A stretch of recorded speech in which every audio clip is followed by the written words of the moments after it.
Welcome to our deep dive into the self-help industry, a multi-billion-dollar behemoth built on the very human desire for something better. It's a land of smiling faces on book covers, motivational quotes on Instagram, and the ever-present promise that you, yes you, can achieve absolutely anything you set your mind to. But the self-help industry isn't exactly known for its rigorous oversight or, frankly, its connection to reality. It's an industry where anyone with a microphone and a vaguely inspirational anecdote can declare themselves a guru and start charging exorbitant fees for their wisdom. Is self-help actually helping people, or is it just selling an expensive illusion? Buckle up, friends, because we're about to find out. Let's start by addressing the elephant in the room, or rather, the elephant in the rented-out conference center, where your favorite self-help guru is holding their next life-changing seminar. These events, often filled with more desperation than actual solutions, aren't exactly cheap. We're talking hundreds, sometimes thousands of dollars for the privilege of being told you need to unlock your potential by someone who, let's be honest, probably couldn't unlock a door without their name on it. The self-help industry thrives on a simple, almost predatory business model. Identify a problem, amplify that problem to the point of near paralysis, and then offer yourself as the only viable solution. Got low self-esteem? They'll tell you it's holding you back from true happiness. Struggling financially? They'll convince you that you're simply not manifesting hard enough. These are real issues that people struggle with, and the desire for solutions is completely understandable. But instead of offering practical advice, grounded in reality and backed by, actual evidence, these gurus peddle vague platitudes and empty promises. They'll tell you to visualize your success, but forget to mention that visualizing yourself winning the lottery is about as effective as actually playing the lottery. The truth is, most of these self-help experts are more interested in selling you a product than they are in actually solving your problems.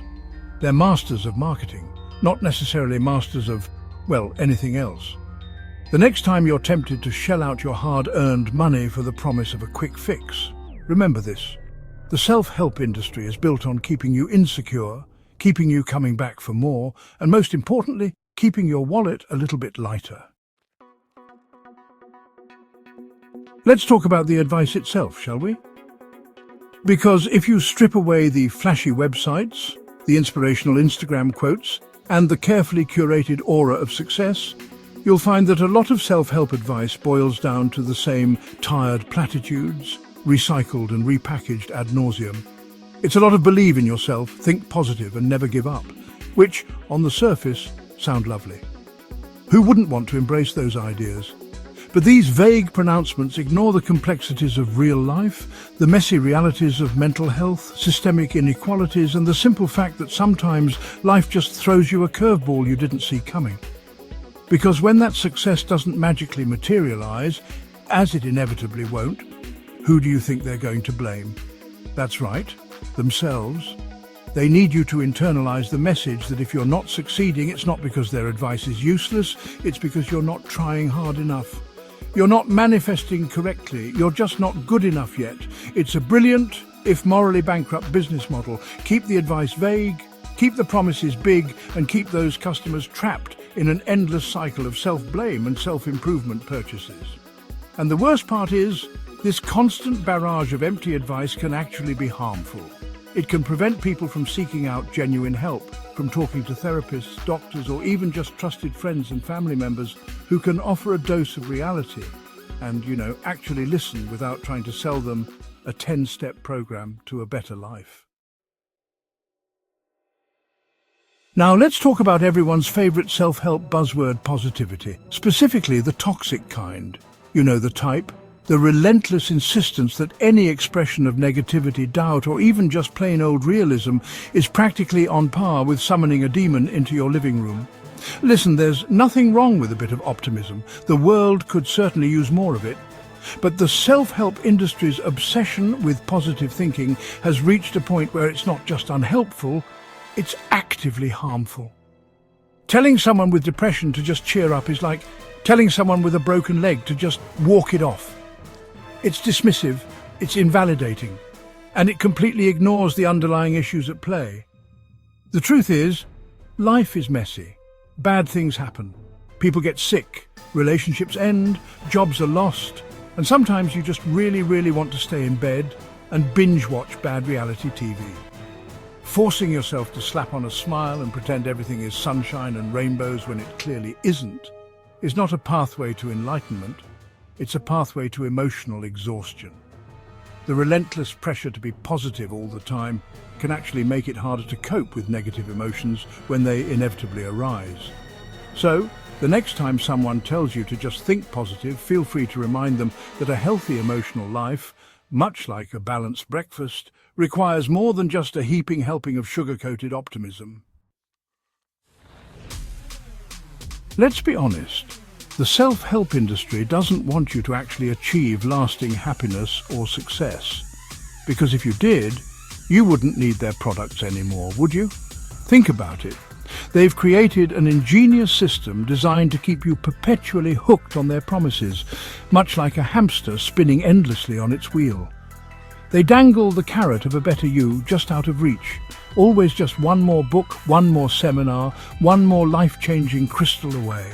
They prey on your desire for quick fixes and easy solutions, knowing full well that real change takes time, effort, and often a good hard look at the systemic issues that might be contributing to your struggles. But acknowledging those complexities doesn't sell books or fill seminar seats, does it? So they offer you temporary highs, those fleeting moments of motivation and inspiration that inevitably fade, leaving you feeling even more lost and inadequate than before. And when that happens, as it inevitably will, they're waiting with open arms, ready to sell you another dose of empty promises and repackaged platitudes.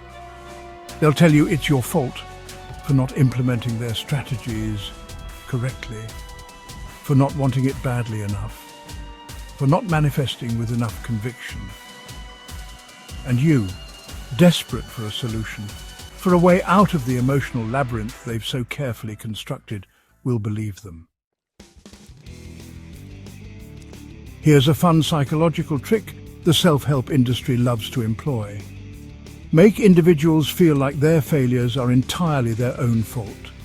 Because if you can convince someone that they, and they alone, are responsible for their shortcomings, then you've created the perfect customer. They'll blame themselves for not being happy enough, successful enough, or enough in any sense of the word. And who better to offer them a solution than the very industry that's been profiting off their insecurities? This tactic is particularly effective when it comes to issues like social anxiety, low self-esteem, and body image. They'll tell you to love yourself without acknowledging the societal pressures, the unrealistic beauty standards, and the often toxic messages that contribute to these very real struggles. They'll tell you to just be confident, as if confidence is a switch you can flip on and off at will, rather than a complex emotion influenced by a multitude of factors, many of which are beyond your control.